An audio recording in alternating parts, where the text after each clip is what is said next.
All right, good evening, everybody. Good to see you. Glad we can be together tonight to study from God's Word. I really appreciate the good job that Austin and Gerald did in my absence. And as I may mention last time that I was gone, it is great to be at a place where you've got so many that you can depend on who do such a good job. And I was listening to it, and I thought, well, when I come back, maybe Austin could just keep going because I'm getting a lot of good out of the two of them doing this together. So I didn't ask him because I was afraid that he might let me down. So anyway, but it is good to be home, good to be back. I'm glad to work with a congregation that allows me to have time like that, and glad to be here with you all. From what I could tell at the end, we just covered 24 kind of in summary fashion. Was there more that we wanted to say about that at the end of 24? Maybe you wanted to pick up.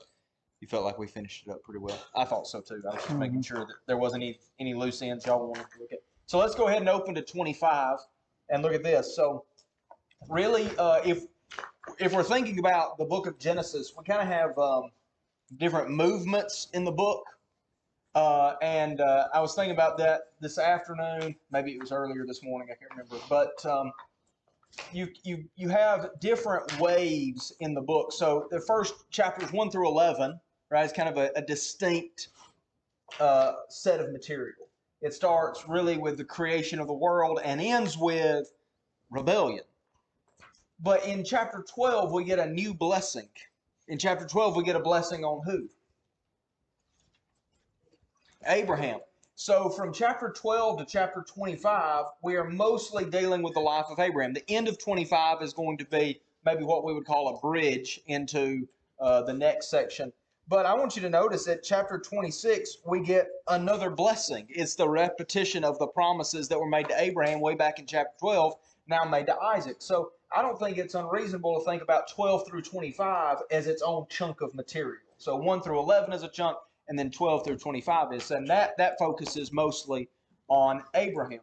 Now from chapter 20, what would that be? Chapter 21 or so, we have Isaac is in the picture.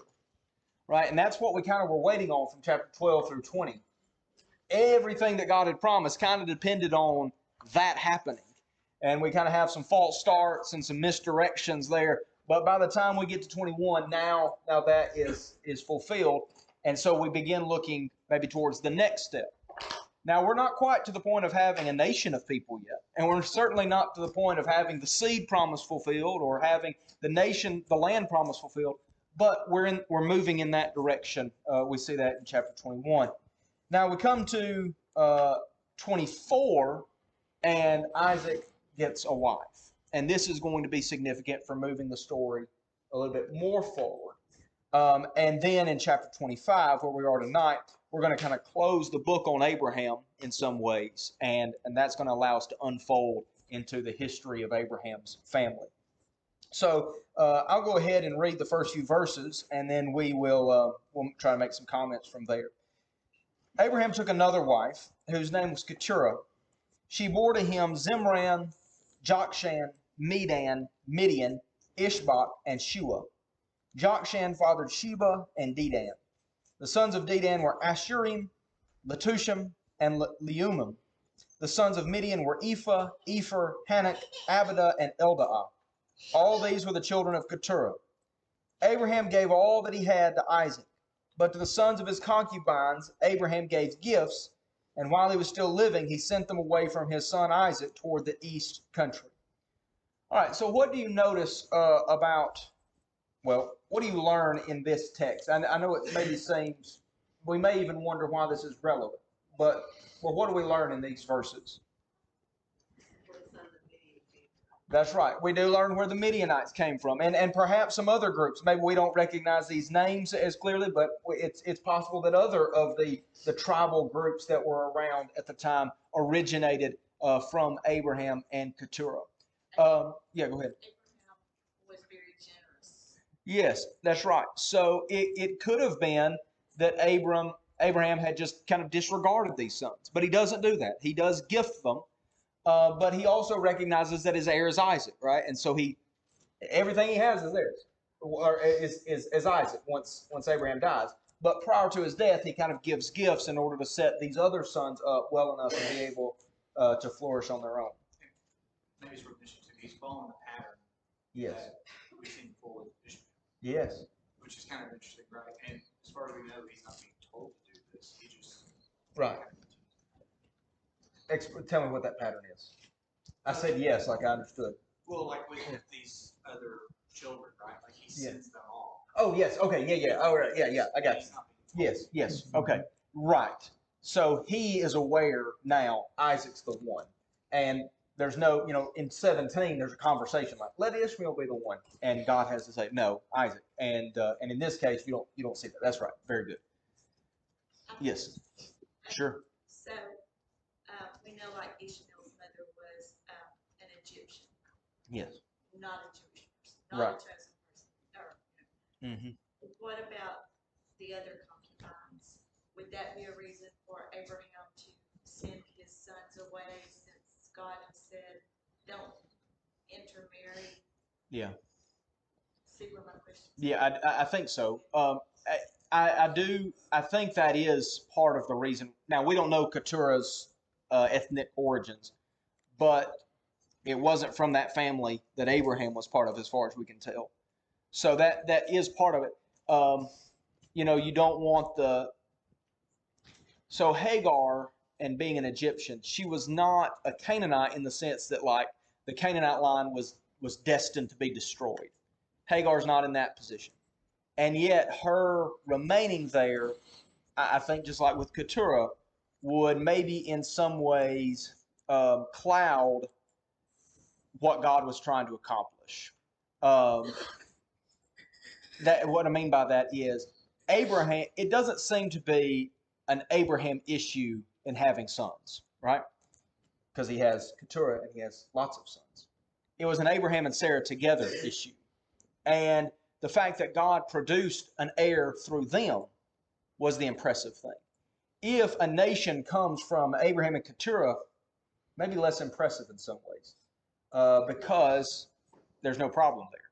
But it was the fact that it required divine intervention for Abraham and Sarah, that by that we see how God works. We see his power in that. So it may be an ethnicity thing. I think it may be as much we want clarity on the power of God to accomplish this. And we're learning that lesson here early. I don't know if that made it unclear or helped, but the other thing that it shows here, after all these children that he bore to his second wife, is that it shows of God's promise of when he told him his descendants would be like the sand and the stars of heaven. yes, Even though his main goal descendant line was through Isaac, right, as it goes down. yes, But all these other kids that he's had, that even when he sent first son away, mm-hmm. that God told her that he would bless him and he'd have so many princesses or prince. Mm-hmm.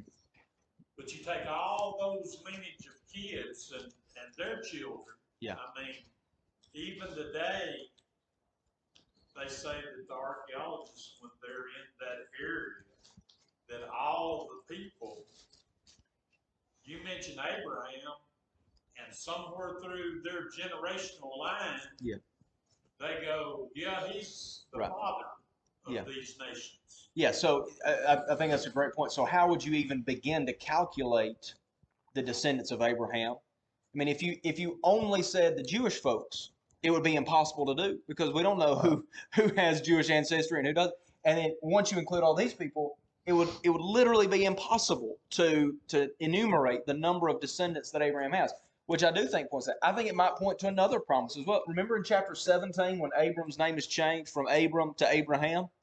Abram meant a father of a multitude. Abraham meant, remember?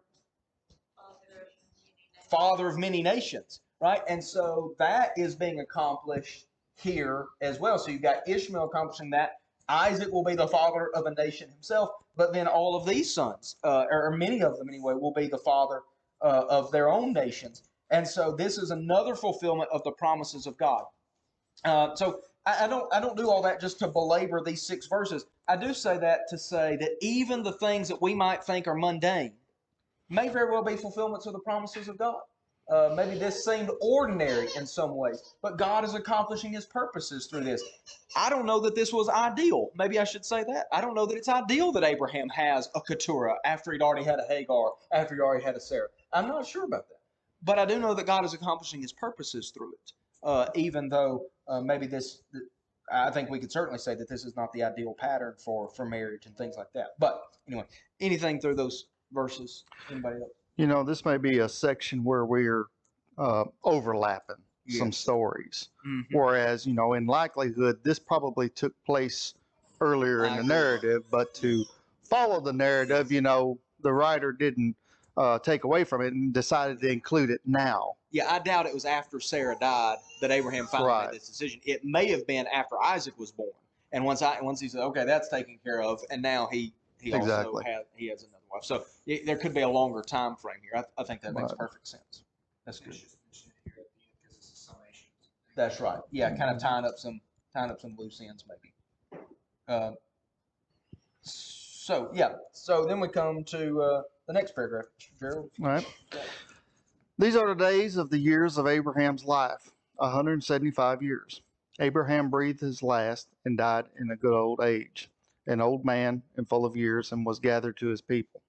Isaac and Ishmael, his sons, buried him in the cave of Machpelah, in the field of Ephron, the son of Zohar the Hittite, east of Mamre, the field that Abraham purchased from the Hittites. There Abraham was buried with Sarah his wife. After the death of Abraham, God blessed Isaac his son, and Isaac settled in Beer Lahai Roi. So Abraham is gone, 175 years, and you know, that's a long time to difference between him and Sarah.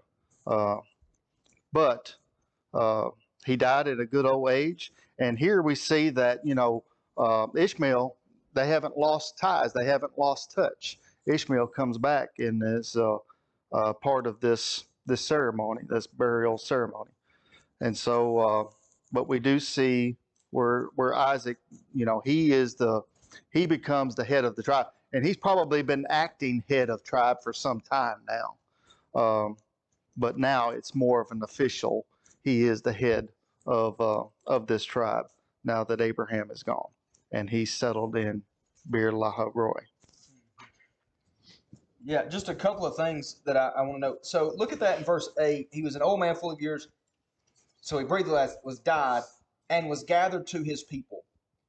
I think that points to some notion of life beyond this one. So it's not the same as just dying, right? It says he died, and then it says, and he was gathered to his people. So it's something beyond that. And it's not just about burial, because there are other people who are said to be gathered to their people who are not buried where their fathers were buried.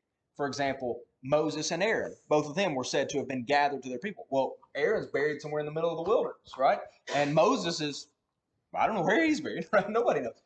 And so this idea of being gathered to his people, I think, points to a gathering of the faithful beyond death. Now, Old Testament scholars, people with lots of letters behind their name, will say, well, really, Old Testament Jews, they didn't have any sense of an afterlife. Well, I don't think that's true. I don't think it's true from very early on. I mean, the first major patriarch that dies in Genesis 25, it's already talking about something beyond death. I think we get an even more developed sense. Now, let me say, we don't have a 1 Corinthians 15 in the Old Testament or a 1 Thessalonians 4 that talks about what we can expect on the other side of death. But we've got more than nothing. And so there is a hope. And even Paul would talk about in Acts 24, he would talk about being on trial for the hope of the resurrection that the other Jews that he was talking to believed in as well. And so I think that is helpful. And then in verse 11, that phrase, after the death of Abraham, I read that phrase, after the death of person, only appears 3 other times in the Old Testament. Once is referring to Moses, once is referring to Joshua, and once is referring to King Saul. Now, those are all pretty big moments as far as transition moments. So you've got Abraham, he dies, big transition. Moses dies, Joshua dies, and then King Saul. And in all of those cases, there's a little bit of tension about what's coming next, right? So Moses dies. What's that going to mean? Well, it means good things for the people of Israel in the immediate sense because of Joshua. Well, what about Joshua? Well, that doesn't go so good. What about Saul? Well, it's good. And in this case, we get that same sense of after the death of Abraham. Well, where are the blessings of God now that Abraham's dead? Look at the very next phrase. After the death of Abraham, God blessed Isaac. So here's this moment where maybe there's some question about where this is all going to go, and God blesses Isaac. There's no doubt about what's going to happen here. There can be certainty that even in this major transition, God's promises are still sure. He's still got his mind on accomplishing the blessing that he intended through Abraham's family. Affirming that affirming it, even at a moment of maybe crisis or question. Maybe Isaac's concerned and question. Well, what does this mean? He blesses him and makes these promises again, as we'll see in chapter 26. It's also interesting. Do you remember where Bir Lahai Roy comes from?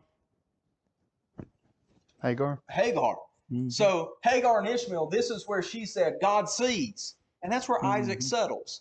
And so that's an interesting connection to me. I say that not because I necessarily have a point to make from that, but this place is still was known as that from what Hagar had experienced. And now Isaac settles there, and the same thing was true of him that was true of Hagar and Ishmael. God saw him too and took notice of him, even after the death of Abraham. You know, one thing I didn't make mention of, the way, of course, Hagar and Ishmael was sent away, you could easily allow bitterness to be established, but Ishmael doesn't seem to have that. He still seems to have a lot of respect for his father and comes back on this occasion. I think that's exactly right. All right, anything else through verse 11? All right, look at verse 12. These are the generations of Ishmael, Abraham's son, whom Hagar the Egyptian, Sarah's servant, bore to Abraham. These are the names of the sons of Ishmael, named in the order of their birth. Nebaioth, the firstborn of Ishmael, and Kedar, Abdil, Mibsam, Mishma, Duma, Massa, Hadad, Tema, Jeter, Naphish, and Kedemah. These are the sons of Ishmael, and these are their names by their villages and by their encampments. 12 princes according to their tribes. These are the years of the life of Ishmael, 137 years. He breathed his last and died and was gathered to his people. They settled from Havilah to Shur, which is opposite Egypt in the direction of Assyria. He settled over against all his kinsmen. So all I'll note from that is the fulfillment of God's promises here to Ishmael, that he would father princes. In fact, that was the promise that was made to Hagar, that he would be over against all his kinsmen. You remember that he would be a wild donkey of a man and be over against his kinsmen. But that he would be prospered and that he would father a nation. Now, one thing we see here is the keeping of the promise that God made to Abraham, that those who bless you, I will bless. And Ishmael doesn't seem to have resented Abraham, as Mr. Joe was just saying, but at least in his last days was even blessing Abraham and coming back and being a part of that burial ceremony. And God promised Abraham, those who bless you, I will bless. And that he had promised Abraham that he would take care of Ishmael. And God accomplishes that as we see in these verses as well. Yes, ma'am. That's right. I think that is true. Yeah. Sure. Yes. We don't know where. I don't know that it specifies where he's buried. I assume it was somewhere between from Havilah to Shur. Just says gathered to his people. Gathered to his people. That's right. Different people. Yeah. That's right. It says about the 12 princes according to their nations. Not like 12. Like, I know it's not the 12 tribes of Israel, but it seems like there's 12 nations or 12 tribes or however you want to word it on that. Yeah. Yeah, I think that the number 12 has significance beyond just the 12 tribes, but that the 12 tribes maybe is a picture of of fullness or completeness or something like that, and so giving that promise to Ishmael as well, or giving that blessing to Ishmael as well, is a picture that it's almost parallel, right? These are not the chosen people, but they're being blessed in a very similar way. And if I understand correctly, the Muslims trace their lineage back through Ishmael, right? So they're called the three Abrahamic religions: Islam, Christianity, and Judaism. Now, obviously, the doctrines of Islam come a way long time after, right? Like 600 years after Christ, and we don't have to debate them. We can just say that the legitimacy of those doctrines and where they came from is seriously in question. But about the ethnic origins, I'm not sure that that's much of a debate. I think very likely they do have similar ethnic origins to the Jews, and may rightfully trace their lineage back to Abraham. But it is interesting that does occur. And I'm wondering, the 12 may be specified somewhere in one of the promises that God makes. It is. Is it in chapter 21 when he's officially sent away? I think so. I think he specifically says, let me look here. In verse 13, I will make him a nation also. So it may be earlier than that. Back in, was it 16 when she goes away the first time? I don't know.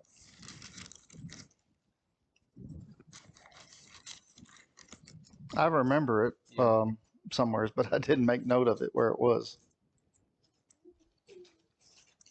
Yeah, so the promise to Abraham and to Hagar is it'll be made a great nation. And may very well there be a place that mentions him. 1720. Thank you. Let me write that down.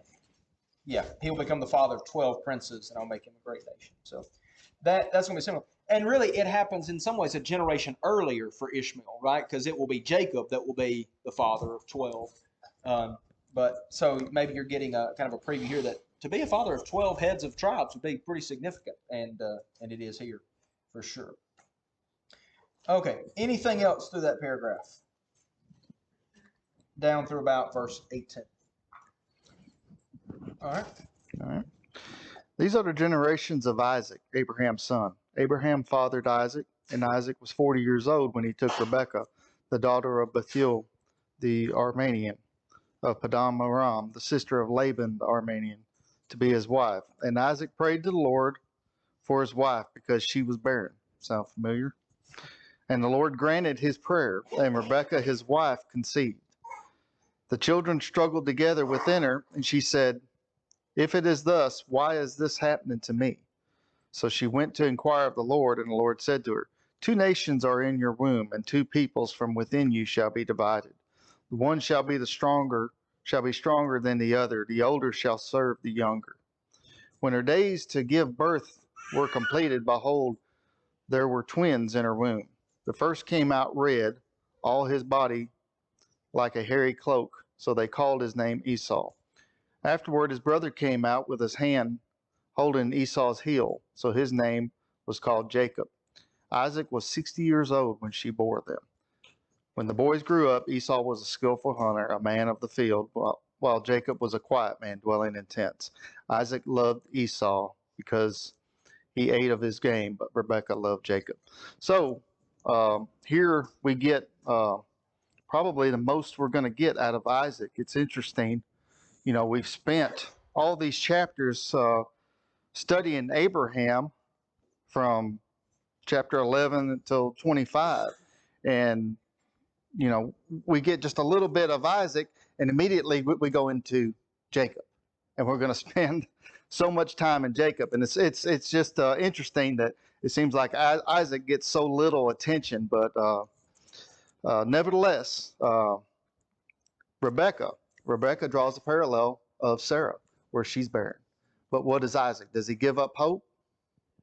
He doesn't give up hope. He prays the Lord. And she does conceive. And immediately there's a struggle. She knows things aren't right. And what does God tell her? There are two nations within her. There are two peoples that are conflicting. And this conflict isn't, for just now. This is going to be their entire lives. this conflict is going to take place. And what we're told is that the older is going to serve the younger. Now, what's wrong with that? Exactly. The older does get the birthright. The older gets all the privileges. And so usually it's the younger serving the older, but not in this case. So the other thing that this shows is, even though God gives choice to everybody to do whatever they want to, here it shows that God already sees the future of the choices that these two children are going to make. Mm-hmm. So that he tells her that the younger will actually be served by the older, and that he'll actually get the blessing before all this other happens. But he's done foretold what he sees in the future of the choices these children are making by their own free will. That's right. And so her days are completed, and she has the children. And the first one that comes out is red, is a hairy. It says hairy as a cloak. So he's named Esau. What does Esau mean? Red. And but the interesting thing, as he's coming out, someone has his heel. His brother has a hold of his heel, and so his name is called Jacob, or supplanter. One that is going to pull back, going to hold back, and that's basically going to be the story of his life. Is he's going to pull back on Esau and get what is Esau's, obtain what is Esau's by birthright. It goes on to say that Isaac was 60 years old when they were born. And of course, it gives us just a little bit of glimpse of an insight, what kind of men these were. Esau, a skillful hunter, a man of the field. So this is, Esau, he's a man's man. Jacob, it tells that he's more of the type that he stays close to home. He's probably more involved in the business, the family business, the affairs of their family. I don't think this suggests that he's maybe more of a softer man in any way, but he's probably more inclined toward the family business and whatnot. But verse 28, Isaac loved Esau because he ate of his game, but Rebekah loved Jacob. So how often does this ever work out well when you play favorites within a family? Does it ever work out well? Well, we haven't seen the end of that, obviously. That's going to play out later on as well. We're going to see these scenarios arise where the favorites are going to be favored again. And again, it's going to create even greater conflict between the boys. It's interesting because I know there's going to be divide among them, but it makes you wonder why the divide happens, right? Does it happen naturally just because their personalities are such that it's going to happen? Or does it happen because of influence from the parents, like one favorite? I think yes to both. Yeah. Yes to both. But you would think, it's like, well, they're already got it. Well, we need to work to make sure that they work together. It's like, no, that's not what happens. They almost seem to be a cause of this. So. Yeah. So one thing that Mr. Gerald said that I didn't notice this for a long time, and I don't think I noticed it myself. I think somebody else pointed it out to me. So Isaac's 40 when they get married. He's 60 when they're born. That's 20 years. You remember how old Abram was when he was called? 75, right? And then when Isaac's born, he's 99 or 100. So it's 25 years. Isaac and Rebekah wait almost as long for a child as Abram and Sarah did. But we don't get the details of that. And yet I wonder, I would have to imagine that the wait was as grueling on them maybe as it was on Abraham and Sarah. Now, did they do the same kind of things? We don't have a Hagar situation that we read about. We don't have anything like that. But what this shows is that we've got an abbreviated story in some ways, but it was no less a life of faith for Isaac and Rebekah as it was for Abraham and Sarah.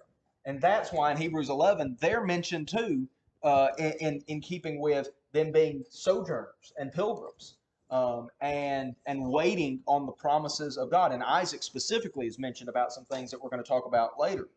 And I want to drill down in verse 23. Yeah, go ahead. Yes, sir. There Yeah. We wait on him. He wait, trying to teach us. Yes. And Yeah. when that's what happened to Israelites. By the time they didn't have no faith, they couldn't be alone. That's a great point. Yeah, I wonder if Isaac didn't learn that lesson from the stories he was told growing up. Like, we tried a different way, and that did not work out so well. Yeah, good point. So, but wait, and so they do wait, because Isaac has the promises that were made to Abraham, and I don't know how clearly those promises are made to him, but God blessed him when Abraham dies, and Abraham would have told Isaac, look, these are the promises that are coming. You're going to be the father of a great nation because I'm going to be the father of a great nation. And God told me it's coming through you. And so Isaac has every reason to hope and anticipate even when things look bad. So like you're saying, this is a test and a trial to try to get him to be patient. I think that's a great point. It's very helpful. So looking at verse 23, sometimes folks use a passage like this in connection with Romans 9. So Romans 9 talks about that before they had done either good or evil. He says, Jacob I have loved, Esau I have hated.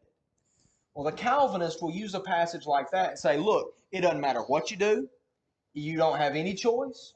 Before you're born, before you do anything, God picks some and doesn't pick others, and that's all you can do about it. Well, that's a very concerning doctrine if that's true. Right? Like, I don't know why we're trying to do anything, because if everybody's already picked, then, might as well go home and, do something else. But anyway, here's where I think that goes wrong. When Paul uses that language, he is not talking about Jacob and Esau as individuals. Because even in this instance, he's not primarily talking about them as individuals either. Right? 2 nations are in your womb. 2 peoples from within you shall be divided. The one shall be stronger than the other. The older shall serve the younger. Now, I want to be careful here because I don't want to do any injustice to the text. But I don't think there's really any sense in which Esau ever becomes Jacob's servant.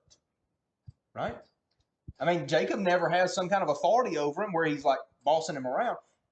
In fact, Esau seems to be quite prosperous on his own, and Jacob is the one who's the vagabond runaway who's having to come and beg Esau for mercy. He sends those gifts ahead of him. So I say that to say this. In Malachi chapter 1, when Israel is asking God, how do we know you really love us? And he says, look at Esau, or look at Edom, and ask if I love you. So he was saying that as nations, he had chosen one over the other. And in fact, in Malachi 1 is where the passage, Jacob I have loved, Esau I've hated.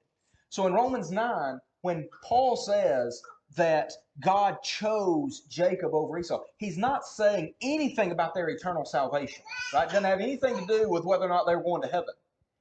He was talking about choosing them as a nation, which one he was going to use for his purposes. And that's why when we see Old Testament references in the New Testament, it's so important to go back and see how those things are talked about in the Old Testament context. Because if we only think about it on an individual level, we might come away with the wrong idea in Romans 9. But that wasn't the point in Malachi 1 that Paul is quoting from, and it wasn't the point in Genesis 25. What chapter? Yeah, 25, which Malachi was drawing off of. Do you see my point here? That he's talking about choosing nations. Now, would the character of the children have something to do with that? I'm sure it did. I'm sure that enmity between them didn't help things. But in some ways, I think they might resolve more at the end than be in tension based on what we see. And in 1 Chronicles 18, verse 13, we see that the Israelites do conquer the Edomites. Right? That's the sense in which Edom would serve. Esau would serve Jacob. The older would serve the younger. Not in Jacob and Esau personally, but in the nations that develop from them. Right? Does that make sense? Maybe that was helpful. Okay. Anything else through verse 26? Oh, verse 28, I guess. Yeah. 28, yeah. Sorry. Well, I'll tell you, in my house, it doesn't do so good. I picked a favorite, then he picked. No, I'm just kidding. It would work. We could test that. Like, so far, things have gone well. Now let's pick favorites and see how it goes from here. So it's like Yeah. He's no. Yeah, I was about to say something that would have got me in trouble if they ever watched this live stream. things are going too smooth, well, that's how you can sabotage things right there. That's right. Notice that Isaac prayed at length. We're not sure how long, but 20 years. Yeah. Mm-hmm. He didn't know when it was going to happen. That's right. So he prayed. Mm-hmm. You go back and realize Abraham gave everything to Isaac, right? And then in the next chapter, what happens? The Lord blesses Isaac even more. Why I bring that up? Look what Esau's giving up. Yeah. You're right. Yep. Look at what he's going to walk away from. Mm-hmm. And also, too, when he was born, Abraham was 160 years old. He spent 15 years with Abraham. Yeah. Where's their faith in God? Right. Yeah, that's good. That's good. Yeah, it is interesting sometimes to do that math and see how they line up and see who was alive when. And I need to get my chart back out and look at that. But it is fascinating to think about that. All right, so 29 through 34. Lonnie talked about this a little bit this morning, but maybe there's some things we can draw out of it. Beginning at verse 29. Once when Jacob was cooking stew, Esau came in from the field and he was exhausted. And Esau said to Jacob, let me eat some of that red stew, for I am exhausted. Therefore his name was called Edom. Jacob said, sell me your birthright now. Esau said, I'm about to die. Of what use is this birthright to me? Jacob said, swear to me now. So he swore to him and sold his birthright to Jacob. Then Jacob gave Esau bread and lentil stew, and he ate and drank and rose and went his way. Thus Esau despised his birthright. Okay, so the focus here is shifting to Jacob. And one of the questions that we may be trying to answer as we go down the road is, how in the world did Jacob get in the position where he's going to receive the blessing and the birthright? And let me suggest this. I think in some cases, the blessing and the birthright might be somewhat separated. Let me give you an example. In Genesis 49, I think Joseph gets the birthright because he gets the double portion, right? Manasseh and Ephraim both get to be tribes. He gets a double portion above everybody else. I think he gets what we would think of as the birthright, the greater inheritance. But he doesn't get the promise of the blessing. Judah does, right? From Judah's line is going to come the ruler. So sometimes those things are separated. I think Jacob, now, I don't know how much Isaac knows about the promise in verse 23, right? That the older is going to serve the younger. I don't know how much he knows about that. It looks to me like that Jacob was always supposed to get the blessing, but he might not would have gotten the birthright, right? He might not would have gotten the inheritance itself. I don't know about that. Maybe what Mr. Steve was saying, that God knows how all these choices are going to play out. That may very well be true. But Esau loses the birthright here. And he does so how? What is the attitude that causes Esau to lose his birthright? I don't care. And I don't care. Somebody else despises it. Yeah. Yeah. So I love the word that's used in Hebrews. He was profane, or he was ungodly. So most of the time, when you think of somebody who's a godly person, this is somebody who is aware that there is more to life than what's right in front of their face. Right? And Esau doesn't seem to be that kind of guy. He seems to be the kind of guy who thinks about 15 minutes in front of him. And he says, well, I'm going to die if I don't eat, so what good's a birthright going to be to me? And there's a logic to that. It's not a good logic, but there is a logic to that. And so he is profane. He doesn't treat special things specially. He treats them cheaply. And the example that's used in Hebrews 12, I think he is the anti-hero of faith from Hebrews 11, right? You've got this whole chapter of people who weigh the costs, look down the road, and say, I will suffer now because of what I will be rewarded in the future. And then we really get one example of somebody who blows it. And the Hebrew writer says, I've got one chance to make the case that you can do this poorly. He goes, I'll pick Esau. Esau is maybe the premier example of somebody who cannot think longer than the nose on his face, right? He's all about what right now feels good. And that's exactly what was different about the Hebrews 11 people. Right? The Hebrews 11 people, Moses was willing to walk away from Pharaoh's house. Noah was able to suffer for 120 years. Abraham left Ur and that stability to live in tents. Why? Because they saw something better beyond. Esau couldn't think that far away. And that is as Lonnie was talking about, that's the great danger. That's the great lesson of Esau. Now, I want you to notice this. The very last phrase, Esau despised his birthright. We might say, well, Jacob is not being very fair here.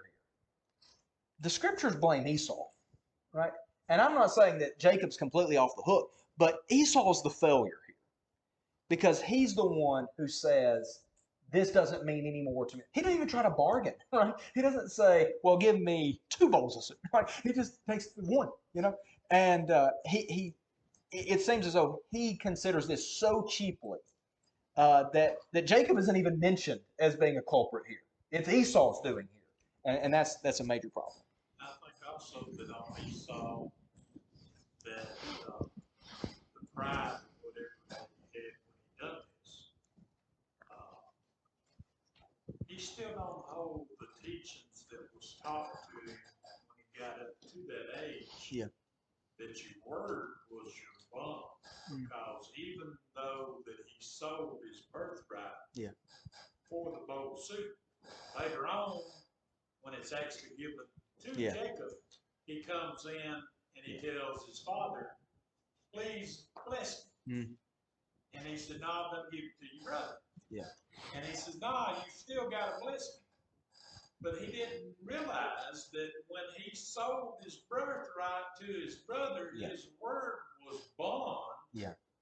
So that when God blessed through his father to Jacob, what he had done, it wasn't what Jacob done, it was what Esau had done for that bowl of soup. That's right. And I wonder about Isaac here, because when Isaac blesses Jacob, who does he think he's blessing?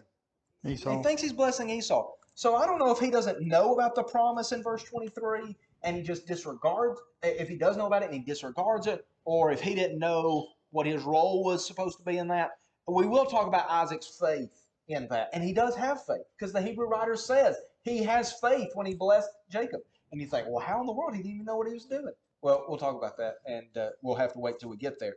But I do think you're right, that Esau, I think, down the road thinks, well, I can go back and fix that, and he can't, right? Even though, and the Hebrew writer makes that point. Even when he sought it with tears, it was too late. And the lesson from the Hebrew writer is there will come a point, whether we're alive or dead, that we may look for opportunities to go back and change things, and we won't have them. And we may seek those, and there will come a point of no return.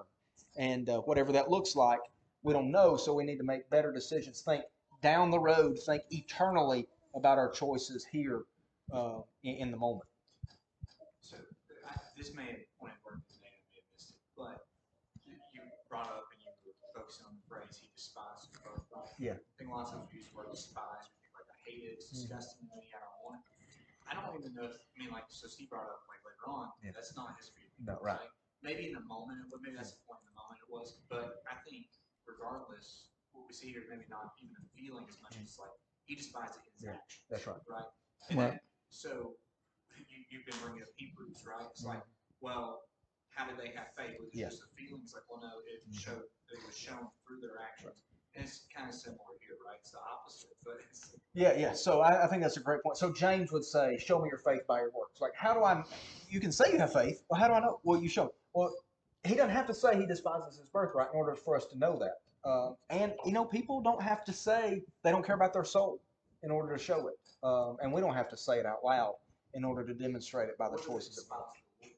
Or to despise the Lord. Like, they don't have to say that. Yeah. You don't have to be protesting with a sign that says, I hate the Lord, to despise the Lord. It's if you don't consider his will in your day-to-day actions, then you might as well be doing that. You do treat it cheaply. That's right. Treat him cheaply. It's also interesting to me is the disconnect between his character versus Abraham or Isaac. Yeah. They waited a long time for children or these big promises, and he could wait a few minutes for something to eat. Right. Everything, and just the impatience that he has versus the patience that they have. Yes. I think it's interesting. That's right. Well, anybody else have a comment to make? Question? That about uses our time for tonight. That's a good place to leave off. I'm quite confident it's not how far we were supposed to get, but it's a good place to stop anyway and drive down a pit. Yes, ma'am. I actually would like to go back. Yeah, that's fine. Genesis 25. Something that struck me this week while I was just reviewing everything. Especially when the servant was sent to find Rebecca. And, we talked about how the servant honored Abraham. And I have a heading in my Bible that says Rebecca in answer to prayer. And the thought just struck me how that should be a commandment for parents, grandparents, aunts, uncles to pray for the future spouse. Yeah. The future spouse. And the servant asked for a sign. Well, because I know human nature, our list of 6'5", blonde hair, but we should pray for the character to be saved. That's great. Like the servant prayed for a sign, so therefore we should use his example to pray for a sign for future spouses. Yeah, or so he was praying for a kind of woman, right? The kind of woman who will do this. And so that's what I'll be praying for my children, is for the kind of spouse who will do this. And Tom Holly, he said that when he was a teenager. Now, I trust Tom Holly. I cannot imagine doing this as a teenager, but I was also a loser. So, he talked about he was praying for his in-laws when he was a teenager. Now, you think about the kind of foresight you have to be praying for your in-laws when you're a teenager. He was praying that they would do their job and that they would have a good relationship when he married their daughter. Well, that's thinking a long term. And but I think he would tell you that he was blessed in that. And so if we're praying for those sorts of things, then that's immediately going to start shaping our heart and mind for the kinds of things we're looking for. And our minds in tune with God's will is going to be a perfect resolution to that. So, all right. Thank you very much. That was good. Thanks for watching. If you found this video to be beneficial, please follow us on Facebook or subscribe to our YouTube channel. Feel free to share it with others that you feel like may benefit from it. If you need to contact us, please contact us via email at quinn.church@yahoo.com. Also, if you're in the area, we would love for you to come visit with us at one of our assemblies. Have a good day.